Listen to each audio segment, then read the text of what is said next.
সংগ্রামী সভাপতি, সংগ্রামী নেতৃবৃন্দ, তৌহিদি জনতা, আইন শৃঙ্খলায় আয়োজিত সম্মানিত ভাইয়েরা, আমরা দীর্ঘক্ষণ ধরে বক্তব্য শুনছি।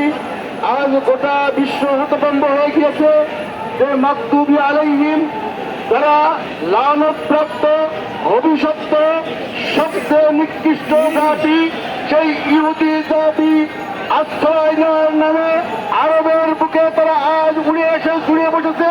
তারা আজ গণহত্যা শুরু করেছে এবং এই ইহুদি জাতিকে রাসূলুল্লাহ সাল্লাল্লাহু আলাইহি সাল্লাম ও ওমর রাদিয়াল্লাহু আনহু সহ বারবার বিতাড়িত করা হয়েছিল আরব ভূখণ্ড থেকে। এই ইহুদি জাতি যেভাবে গণহত্যা চালাচ্ছে, আজ বিশ্ব বিবেককে আমরা নতুন করে জানান দিতে চাই।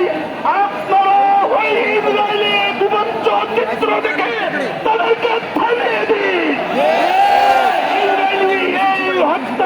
হত্যাকারী বাহিনীকে যদি থামিয়ে না দিন, আল্লাহর আলাদা দেখি কিন্তু এখনো অবশ্যই রয়েছে তাদেরকে থামানোর জন্য।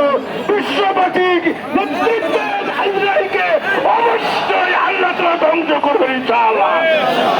সম্মানিত ভাইয়েরা, আল্লাহ ঘোষণা দিয়েছেন এই ইহুদি জাতি যেখানে থাকবে তাদের উপরে জিল্লাতি, অপমান, অপদস্থ এবং তাদের উপরে কিলানি অবশ্যই রয়েছে। এই আল্লাহ ধ্বংস, আল্লাহ অপমান, অপদস্থ তাদেরকে সহ্য করতে হবে।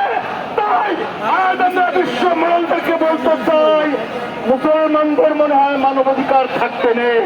যদি তাই হতো, আজকে ইসরায়েলের একটি কুত্তা যদি উষ্টা খেয়ে পড়ে গোটা পৃথিবী ভেদা করে, কেন আজ আপনারা চুপ রয়েছেন?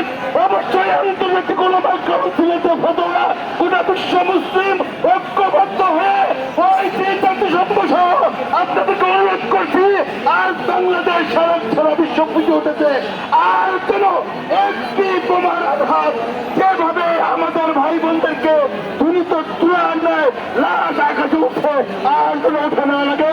রব্বুল আলামিন ইসরায়েলি নিঃসংযোগ বাহিনীকে স্তব্ধ করে দিন। বিশ্ব এক হয়ে ইসরায়েলকে থামানোর উত্তর দিন। আল্লাহ রব্বুল আলামিন মুসলিম উম্মাহর রক্তকে, ইমানকে, শাহাদাতের তামান্না নিয়ে সমস্ত ইসলাম বিরোধী অপরাধের বিরুদ্ধে মজবুত ভূমিকা রাখার তৌফিক দান করুন।